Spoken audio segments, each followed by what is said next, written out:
अस्सलाम वालेकुम दोस्तों। आज का एपिसोड है मेवात के पिछड़ेपन की 5 सबसे बड़ी वजह। मेवात जो भारत की राजधानी से महज 70 से 80 किलोमीटर दूर है, इतना नज़दीक होने के बावजूद मेवात आखिर क्यों पिछड़ा हुआ है। आज मैं आपको 5 ऐसे बड़े कारण बताऊंगा जिन्हें आप सुनकर खुद अंदाज़ा लगा लेंगे। नंबर 1, शिक्षा। हमारा मेवात जिला शिक्षा के मामले में बहुत ज़्यादा पिछड़ा हुआ है। कोई यूनिवर्सिटी नहीं है और पूरी मेवात के अंदर सिर्फ 4 ही डिग्री कॉलेज हैं। अगर हम हरियाणा की बात करें तो हरियाणा के 22 राज्यों में 10वीं 12वीं का रिजल्ट के बारे में मेवात सबसे नीचे पायदान पर रहता है। इसकी सबसे बड़ी वजह है स्कूलों में मास्टरों की कमी।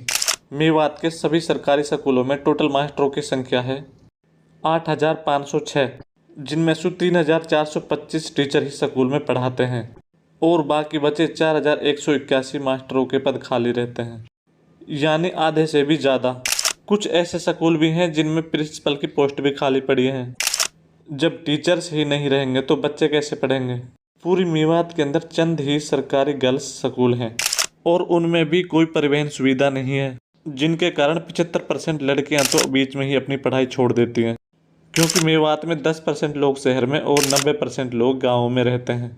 दूसरा है हमारे प्रिय नेता। चुनाव के टाइम पे तो हम अपने सारे काम धंधा छोड़ के अपने अपने नेता को जिताने में दिन रात एक कर दे रहे हैं और बाद में हमें कुछ ना मिलता, क्योंकि हम चुने ही ऐसे नेता नहीं हैं जो मेवात के लिए कुछ ना कर सके। सच बात तो ये हमारे सारे नेता ही ऐसे हैं, आखिर चुने किसे। आप ही बताओ, जब इन नेताओं के 5 से 10 करोड़ रुपए इलेक्शन में खर्च कर देंगे तो वो अपना पैसा निकालेंगे या क्षेत्र का विकास कराएंगे। ऐसे नेताओं की वजह से तो हमारा मेवात पीछे है। तीसरा है मेवात में बढ़ते हुए साइबर क्राइम। दोस्तों, ये तो पता होगा कि मेवात में 2 नंबर का धंधा तो बहुत ज़्यादा बढ़ गया है। ज़्यादा पैसा कमाने के चक्कर में मेवात की 50% जनता अपने 1 नंबर काम छोड़ के नहीं 2 नंबर की तरफ भाग रही है। हरियाणा पुलिस ने एक रिपोर्ट में बताया है कि मेवात में मई 2024 में 28,000 लोगों ने 100 करोड़ रुपए की ठगी की है। ये तो सिर्फ वो डाटा है जो हरियाणा पुलिस के पास FIR दर्ज हैं, और यह काम है 15 साल के से लेकर नहीं 40 साल तक के लोग करते हैं। यह काम है करते हुए लगभग मेवात के सभी गांव करते हुए मिलेंगे। पता नहीं कहां से तो ये सिम और अकाउंट की अरेंजमेंट कर लेते हैं, क्योंकि ये दोनों चीज़ फ्रॉड होती हैं। यह काम के ऊपर मेवात के लड़के स्कूल तक नहीं जाते। हजारों की संख्या में बहुत ऐसे केस भी मिलेंगे जिन्होंने स्कूल तक भी छोड़ दिया। चौथा है सुविधाएं। दोस्तों, मेवात के अंदर कोई ऐसी सुविधा नहीं है जिसमें हमारी मेवात के बच्चे जिसमें कैरियर बना सकें, जैसे स्कूल। सरकारी स्कूलों का तो ऐसा हाल हो रखा है कि ऐसा लगता है जैसे वहाँ पर बच्चे ही नहीं पढ़ते। यूनिवर्सिटी जो मेवात को आज तक नहीं मिली। बड़ी हॉस्पिटल, पूरी मेवात में सिर्फ एक ही हॉस्पिटल है, वहाँ में भी कोई सुविधा अच्छी तरीक़े से ना मिलती। रोड तो ऐसे बने हुए हैं जहाँ डेली एक न एक घर को चिराग बुझ जावे है, और खेल के मैदान पूरे नूह जिले में एक भी नहीं है।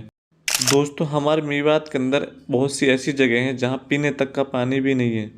जहाँ पर कहीं अभी थोड़ी सी भी सुविधा मिल रही है तो हम उसकी कदर नहीं कर पाते। नंबर 5 है भ्रष्टाचार। भ्रष्टाचार एक ऐसा जहर है जो हमारे मेवात के लोगों के दिमाग में घुसा हुआ है। यूँ मेवात में इतना ज़्यादा बढ़ गया कि बगैर पैसा के तो कुछ काम ही ना होवे। पुलिस तो FIR दर्ज ही जब करे जब वालों पैसा मिल जावा। ऐसा कोई भी सरकारी दफ्तर नहीं है जहां बगैर पैसे और जान पहचान के काम हो जाए, जबकि उनको इस काम के लिए सरकार से सैलरी भी मिलती है। लेकिन फिर भी लोग अपना काम जल्दी करवाने के लिए घूस दे देते हैं और उसी में उनकी आदत भी बन जाती है। सरकार के द्वारा बनाई गई योजनाएं भी गरीब लोगों तक नहीं पहुंच पाती, और भ्रष्टाचार के ही कारण योग्य लोग घर पर बैठे हैं और अयोग्य लोग बड़े बड़े अफसर बने हुए हैं। ये भ्रष्टाचार इतना ज़्यादा फैल गया है कि सरकारी हो या प्राइवेट, दोनों में आम आदमी को अपना काम करवाने के लिए अफसर या नेताओं को घूस देनी पड़ती है। ये है मेवात के पिछड़ेपन के 5 सबसे बड़े कारण, और यूँ सब डिपेंड करता है मेवात की जनता पर।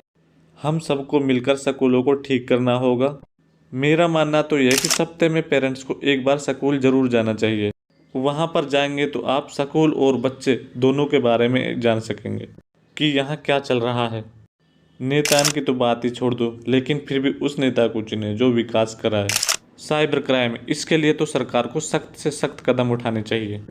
हमारे भाई लोगों को भी समझना चाहिए कि इसे बिल्कुल भी ना करें। बाकी अंजाम तो आप देख ही रहे होंगे। लास्ट है भ्रष्टाचार। जब तक ये चलता रहेगा तब तक मेवात की तरक्की नहीं होगी। इसे हम सबको मिलकर ख़त्म कर देना चाहिए। एक इम्पोर्टेंट मैसेज, मेवात के अंदर जितने भी मदरसे चलते हैं उन सभी में हिंदी शिक्षा ज़रूर मिलनी चाहिए, क्योंकि भारी तादाद में मेवात के बच्चे मदरसों में पढ़ते हैं। मेरी मेवात के सभी माँ बाप से रिक्वेस्ट है, कभी भी अपने बच्चों को स्कूल जाने से ना रोकें।